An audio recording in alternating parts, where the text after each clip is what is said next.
So then more than that, we have taken care of any possible failures by mitigation mechanisms. In case something fails, what alternates are there? And definitely other routes are there. Algorithmically, they are redundant, and so many protections are taken on top of it. So we were really confident. Personally, I was very confident. I had no worries on it.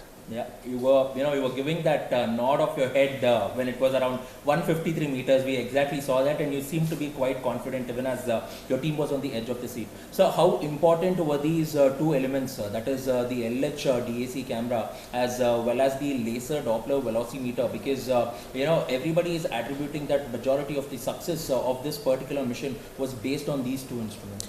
See, you should understand that inside there is something called the inertial sensor. It contains accelerometers and rate sensors. That means rotation it can sense or linear motion it can sense. In fact, yesterday's mission, none of these instruments were actually put to use. All those LS DAC or laser Doppler velocimeter, nothing was demanded because the entire mission was so nominal and it was running on the inertial platform. And it can actually do the landing perfectly. All other instruments were giving additional information. Okay. So really it was not warranted or it was not called for because there was no anomaly on board. It was so beautiful, it was destined to land perfectly. So none of the contingencies that we have put, including instruments, were called for. Okay. So from the findings of the rover now, what does it hold and what will it bring more for India? See, it is again a demonstration of robotic activity. Now, your robotic activity means you can control something that is moving in space. 3 lakh plus kilometers away. You are able to control it from here, how it moves, how it rows, how it does experiments, deploys, do something, get the data. It's not a small thing. Yes. So once you do that, you can do many more things in the future. How to plan robotic expeditions, how to do mining, how to do exploration of moon with better robots tomorrow. Okay. All of these are the first step of understanding how robotic expeditions can be done. And this will extend to Mars as well. Then second aspect is, of course, the specific instruments that we have put are the one which are of something of scientific interest to us, like the elemental composition and as well as the molecular composition. So we will address these two things after the data comes. Okay. So India is known for frugal engineering as well, and everybody is pointing that out too because they were comparing it to the Luna, and we have done it at 1/3 of the cost as well. But looking at it, some of them are also stating that ISRO was also under a lot of financial constraints too. So how has the sort of support that has come in from the center, mainly in terms of funds? See, there was no financial constraints in terms of allocation of funds. We asked, we got. So there is no doubt about it. But of course, the constraint during COVID time was there in terms of, that was there for everybody. It's not for Department of Space alone. Expenditure limitations and controls were there, and the procurement limitations were there. But that is all over now. Now the post-COVID time, it is now opened up, and you can see what's happening now in space sector. Number of launches increased, and missions are going up. So it's a whole question of support system. See, the industry support system, government support, and public support, and all of this are very high today. So we will be doing much better. Do you think that the public-private partnership will now go ahead and increase as well, more of with the ISRO, the private partners as well? Yeah, that's a different area. For example, what we are doing today are government-funded programs. In the future, we would like to have this space program to be moving over to the private companies and entrepreneurs, as well as public-private partnerships. It has a deeper interest. Finally, when you do with government, you cannot convert it into a commercial or a business activity. It will be more of a serving the departments of the government of India. But that is not where the business is. The business is in making use of the space activities to the commercial sector. Of course, public good is important. That we do for ministries, department, etc. So if you want to do, for example, communication, television broadcasting is no longer a governmental area. Telephone network is not a governmental area. It's no point in doing it. And in the coming days, the roles of the communication, remote sensing, navigation, timing are all in the public domain, in the commercial domain. For example, GPS. It operates fully as a commercial activity. So if you have to really go to that, our space activity also should get into the commercial sphere, where private players can come in. But the technology is difficult. Technology will be continued to be developed by ISRO as much as it can. But definitely in private also the capacity will grow over the period of time. And when private capacity and technology development and R&D grows up, of course ISRO need not have to do. So up to that time, this organization has to support and survive to keep that. And of course, it has to do many more missions like exploratory mission, moon mission. Yes. I don't know when there will be a private company in India who will be capable of doing a moon mission to come out a commercially viable moon mission. If it happens, it's really good, isn't it? Yes.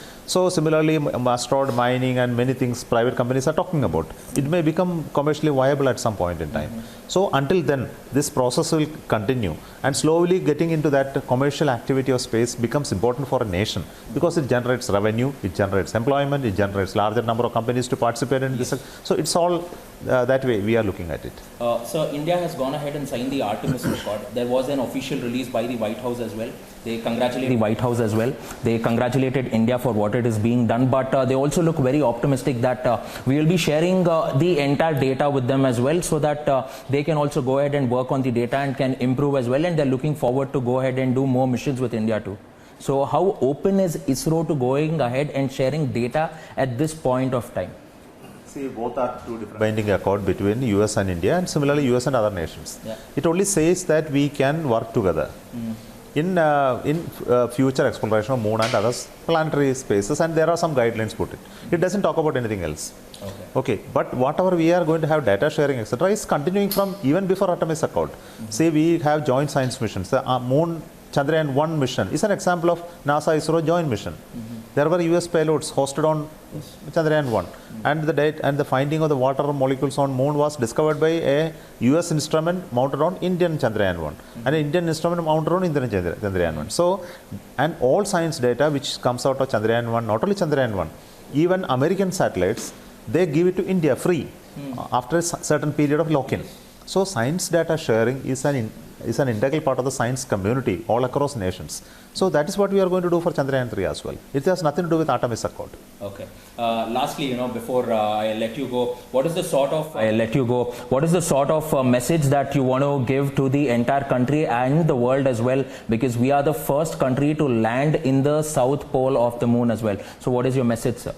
Our message is that being a complex mission like Chandrayaan 3 task, but a difficult task is accomplished by Indians now. Now it's a thing of great pride to us. Not that we did it in ISRO, but it's the whole country did it. It is not out of the one center alone. It's multiple centers participated, industries participated, many companies participated, academic institutions participated to create this capability. It's just beyond satellite launching and like a communication reports in satellite. It has a huge launching component. It has a satellite component. So finally, I would like to tell you, take pride in what we are doing. It's very important because the confidence that you will give out by this process that we can also achieve as much as the powerful nations have achieved gives you a hope that one day you will be able to do many more things as done by others, like continuous flight of our Indians to moon, and create a vibrant technology-based economy in this country so that we can one day be very powerful. That dictates the future of the universe. And it is very important that we do that.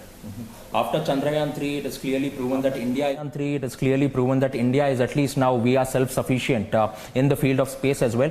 Speaking about the Gaganyaan as well as the Aditya mission as well. So when is the Aditya mission being formally launched off now? Is there any particular date that has been set now? It has to be launched beginning of September first week because that is only slot available. Otherwise, it will have to be looking for it.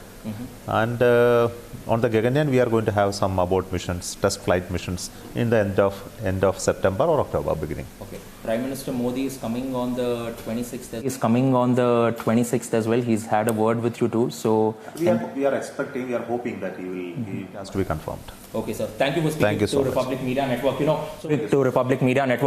So that was the man of the moment, Dr. S. Somanath, who has been speaking to us. Thank you for watching Republic.